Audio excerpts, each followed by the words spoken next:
Nem todos que são contra o governo são comunistas, é óbvio.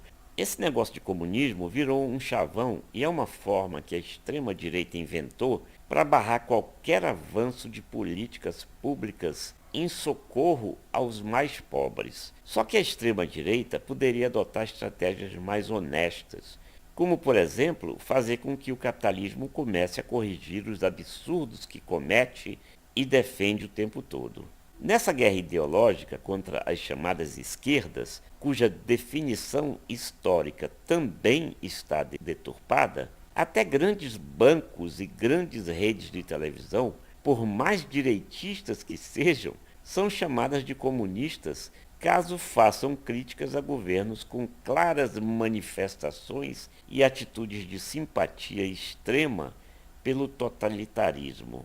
Eu sempre disse e vou continuar acreditando de forma convicta que, no caso da política, os extremos se parecem. Porque não há nada mais parecido com a extrema esquerda do que a extrema direita.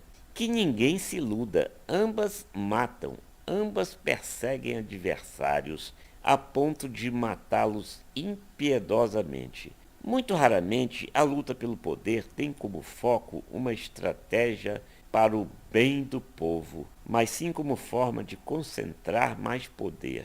Esse bem do povo, aliás, tantas vezes se confunde com o terrível populismo, que fica mais claro quando as eleições se aproximam. Aí, governantes e políticos, de um modo geral, se transformam em benfeitores do povo e começam a fazer promessas que são exatamente o inverso do que sempre falaram e fizeram.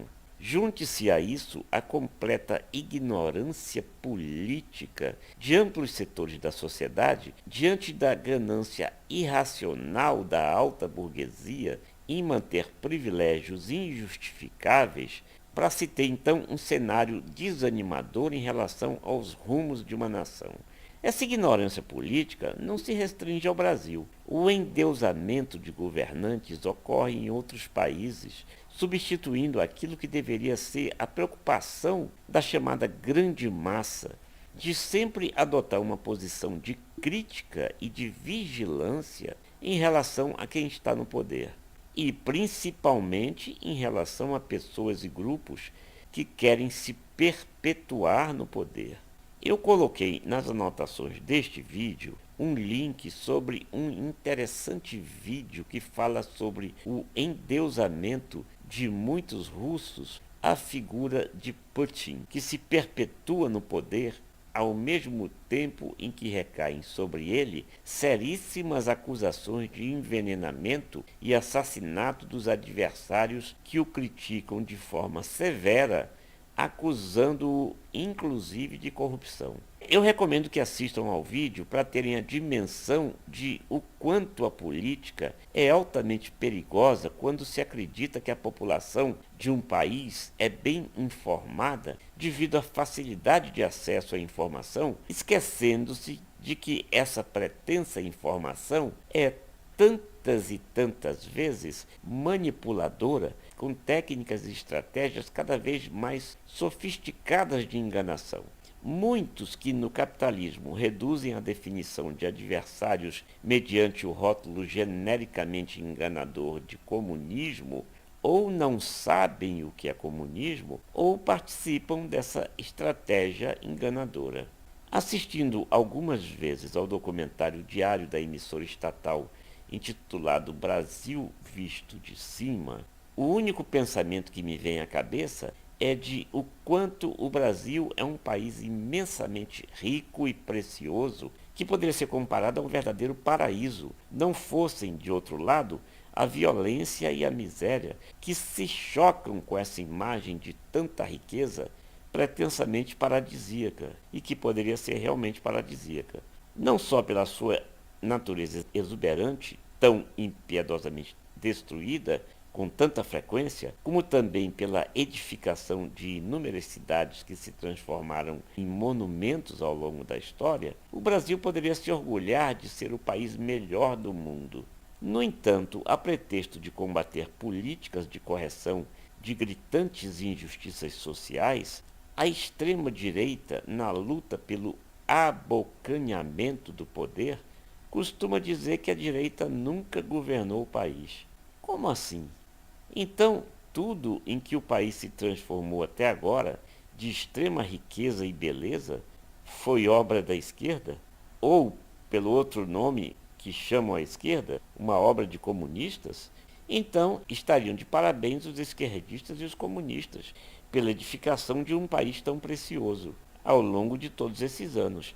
No entanto, contrapõe-se a isso o outro lado que a extrema-direita se recusa a adotar, de correção das desigualdades sociais, taxando essa necessidade de correção desses esforços sociais gritantes exatamente como um discurso esquerdista ou comunista. O Brasil jamais vai poder, apesar de tanta grandeza, equiparar-se à figura de um verdadeiro paraíso enquanto houver uma população sem acesso à escola, a uma alimentação decente, à saúde, ao inegável direito ao lazer, entre tantos outros itens imprescindíveis a uma vida digna. Para equilibrar-se ao cenário de tanta riqueza, carece o Brasil de políticas públicas efetivas, sem populismo e sem cinismo, e também sem autoritarismo, que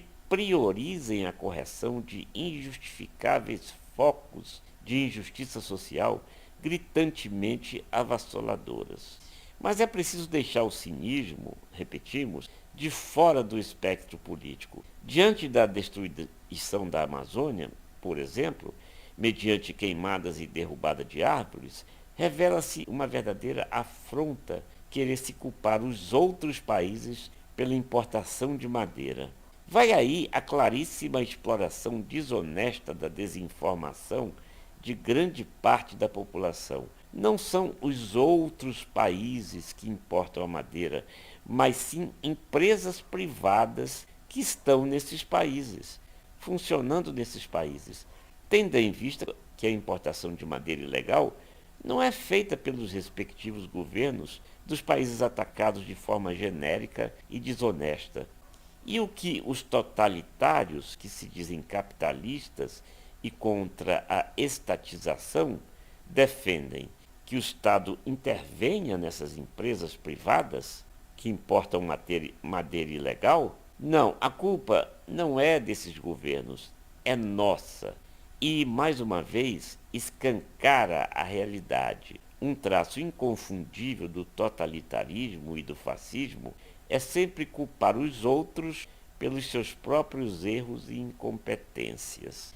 Da mesma forma, exatamente por ser, aos olhos do mundo, um país riquíssimo, o Brasil é também motivo, obviamente, de cobiça dos estrangeiros que estariam adquirindo extensas propriedades em território brasileiro, a ponto de estar se avizinhando aí a instalação de uma CPI para apurar tais abusos. Ou seja, não é atribuindo aos outros a culpa pelas nossas mazelas que nos tornaremos um país melhor, mas sim assumindo a responsabilidade de consertar desvios e erros injustificáveis e absurdos no tocante às gritantes injustiças sociais e de toda natureza que contrapõem extrema riqueza a misérias absolutamente escravizantes de imensas parcelas da população. E também assumindo a responsabilidade que é nossa de preservação de nossa exuberante e riquíssima biodiversidade. Um país só poderá ser feliz quando todos os setores da sociedade puderem se sentir felizes e quando ninguém mais estiver escravizado à realidade cruel da miséria. E podem me chamar de comunista, eu não sou, mas de tanto que assim sou chamado, acabei me acostumando e escancaro apenas uma tonitruante risada em direção aos acéfalos que assim me definem. Grande abraço.